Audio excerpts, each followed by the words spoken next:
Hello friends, આજે આપણે બનાવીશું ગાજરનો હલવો.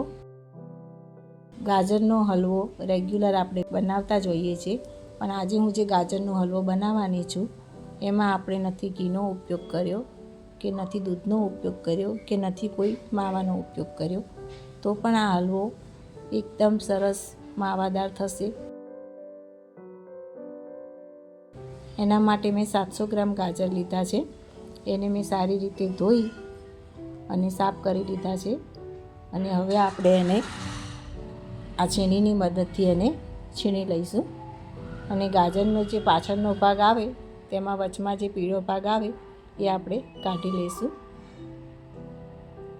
આ રીતે મીડિયમ સાઇઝની છીણીથી જ તમારે ગાજર છીણવાનું છે, એટલે બહુ ઝીણું પણ નહીં અને બહુ મોટું પણ નહીં. તો હવે આપણે એક કુકરમાં આ ગાજરનું છીણ નાખીશું. તમે જોયું કે મેં કુકરમાં બીજી કશી વસ્તુ નાખી નથી. હવે અંદર આપણે એક મોટી વાટકી મલાઈ એડ કરીશું.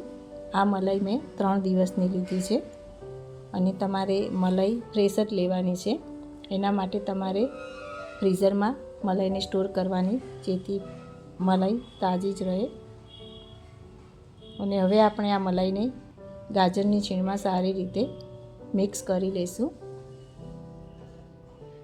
મારે કુકર થોડુંક નાનું આવી ગયું છે એટલે થોડું હલાવતા તકલીફ પડે છે, પણ હવે ચાલશે, બદલતી નથી, કેમ કે બીજું વાસણ પાછું ઉટકવું પડે.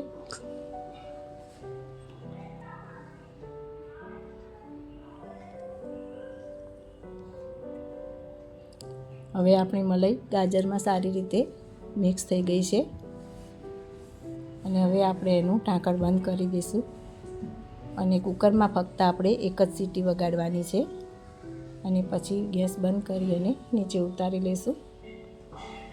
ઠંડુ થયા બાદ કુકર ખોલી અને તમે જોઈ શકો છો કે આપણે આ ગાજરમાંથી દૂધ પણ છૂટું પડ્યું છે અને ઘી પણ છૂટું થયું છે અને તમને માવાની કણીઓ પણ દેખાઈ રહી છે.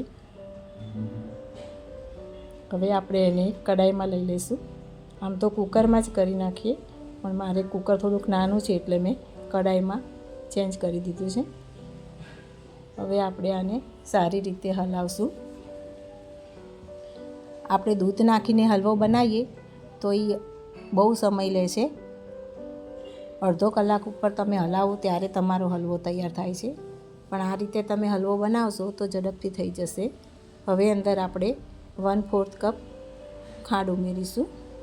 તમે ખાંડ તમારા ટેસ્ટ પ્રમાણે વધારે કે ઓછી લઈ શકો છો. હવે આપણે ખાંડને આ મિશ્રણમાં સારી રીતે હલાવી દઈશું. આને આપણે સારી રીતે હલાવતા રહીશું, જેથી નીચે ચોંટી ન જાય.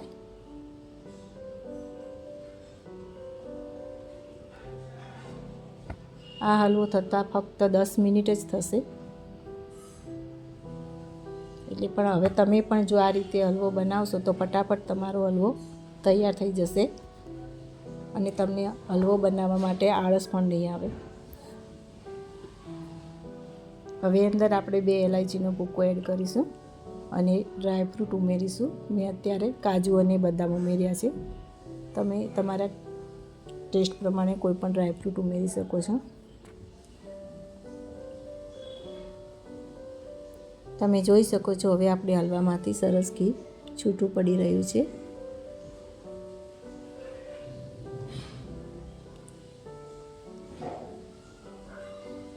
તમે જોઈ, હવે આપણો હલવો તૈયાર છે.